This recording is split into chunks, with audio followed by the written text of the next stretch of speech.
Vaccination drive चल रहा है सारे देश भर में।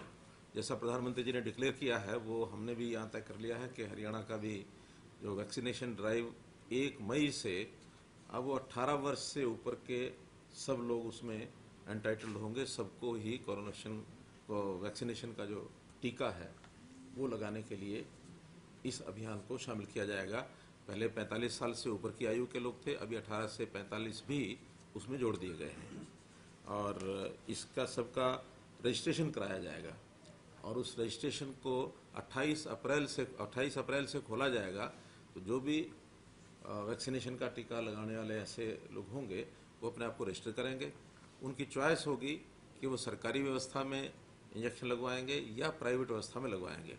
अभी तक तो सरकारी और प्राइवेट व्यवस्था एक ही जैसी चल रही थी, पूरी स्टेट के ही कंट्रोल के सिस्टम से थी, कोई कहीं भी लगवा सकता था। लेकिन अब ये जो नया फेज शुरू होगा 1 मई से, इसमें सरकारी व्यवस्था में तो जितने ये लगेंगे इंजेक्शन वो सब फ्री ऑफ कॉस्ट लगेंगे, लेकिन बाकी प्राइवेट वालों को जो कि वो खरीद कर लाएंगे और उनकी अलग से व्यवस्था चलेगी। खरीद के लाने के बाद उनके अपने रेट्स होंगे। रेट्स हालांकि जो सरकार को भी अब 1 मई के बाद पैसे से ही इंजेक्शन मिलेंगे, लेकिन सरकार उस पैसे को अपने खर्चे में वहन करेगी। प्राइवेट लोग चौके खरीद के लाएंगे तो वो पैसे से ही शायद लगाएंगे, या कोई कॉरपोरेट जगत के लोग उसमें कंट्रीब्यूट करना चाहेंगे तो वो कर सकते हैं।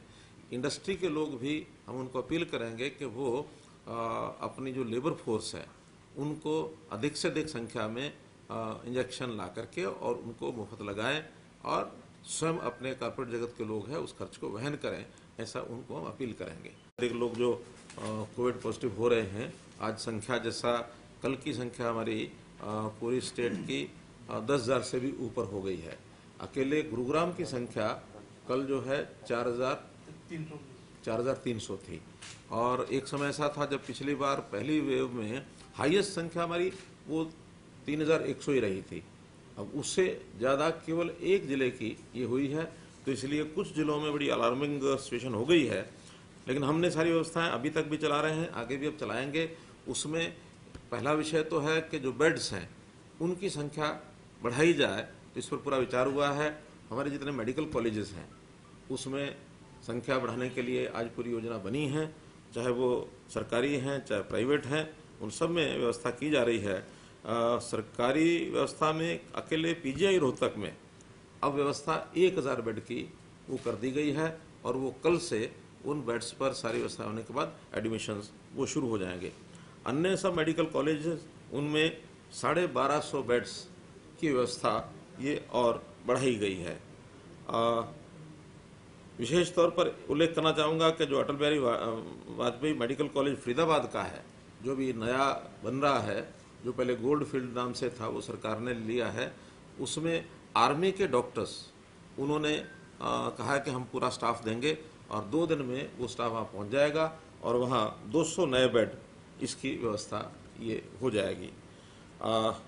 प्राइवेट हॉस्पिटल्स इनको भी जहाँ कहीं पहले 25% थे, कहीं 30% थे, अब उनको सबको कह दिया गया है कि 50% बेड्स वो अवश्य कोविड बेड्स के रूप में परिवर्तित करें। जो इससे ज़्यादा कर सकते हैं उनको भी आह्वान किया गया कि वो अपनी मर्जी से इससे ज़्यादा भी कर सकते हैं, लेकिन मिनिमम 50% बेड्स की व्यवस्था वो ज़रूर करें।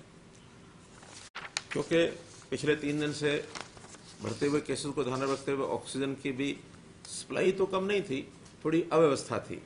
उस अवस्था को केंद्र सरकार की मदद से जहाँ जहाँ से सप्लाई आनी थी, क्योंकि मल्टी स्टेट ये अफेयर है, बहुत जगह पर प्रोडक्शन है लिक्विड गैस यानी ऑक्सीजन की और डिस्ट्रीब्यूशन भी अलग अलग जगह के पहले के कॉन्ट्रैक्ट सबके हुए हैं। अब सारा वो सरकार ने अपने हाथ में ले लिया है, सबका कोटा सबका तय कर दिया है, जैसी जैसी आवश्यकता है वो पूछ करके। हमारे यहाँ जितनी आवश्यकता थी हमने 180 मीट्रिक टन की डिमांड रखी थी, जिसके बदले 162 मीट्रिक टन का कोटा हमको मिला है। वो सारे का सारा हमको मिल रहा है। ज़्यादातर उसमें अधिकांश पानीपत से आता है। पानीपत के अलावा भिवाड़ी है, भिवाड़ी के साथ रुड़की है, बद्दी है, बरोटी वाला, बद्दी यानी बरोटी वाला, और हिसार से भी कुछ हमें 10 मीट्रिक टन उपलब्ध होती है। तो ऐसा कुल मिलाकर 162 मीट्रिक टन ये हमको उपलब्ध हो रही है। लेकिन अभी हमने रिवाइज डिमांड आज विचार किया है कि हमारी रिवाइज डिमांड जो होगी वो 200 मीट्रिक टन होगी, तो हम केंद्र को कहेंगे कि हमें और ये 40 मीट्रिक टन इसको उपलब्ध करवाएं। सरकारी ऑफिस हैं और प्राइवेट ऑफिस हैं, उनको जिनको एसेंशियल सर्विसेज हैं, सरकारी ऑफिस सामान्यतः बहुत एसेंशियल चीज़ें होती हैं, उनको ज़रूर अपने ऑफिस चलाने होते हैं, तो 50% से ज़्यादा अटेंडेंस में नहीं हो। लोकल जो ऑफिस का इंचार्ज है उसको हमने ये भी कहा है कि इससे कम में भी अगर व्यवस्था हो सकती है तो उस व्यवस्था से वो काम करें। और सिंह है, यानी 2 गज की दूरी आ गई, उसमें सैनिटाइजर की व्यवस्था, और जो गैदरिंग है इसमें भी एक परिवर्तन किया है कि अब मैक्सिमम गैदरिंग किसी भी फंक्शन की 50 से ज़्यादा नहीं होनी चाहिए। फ्यूनरल 20 जैसा पहले तय किया था वही रखेंगे। अब जो 200 वाली गैदरिंग्स है उसको भी मना कर दिया है। विवाह शादी का किसी फंक्शन का गैदरिंग केवल 50 तक करें।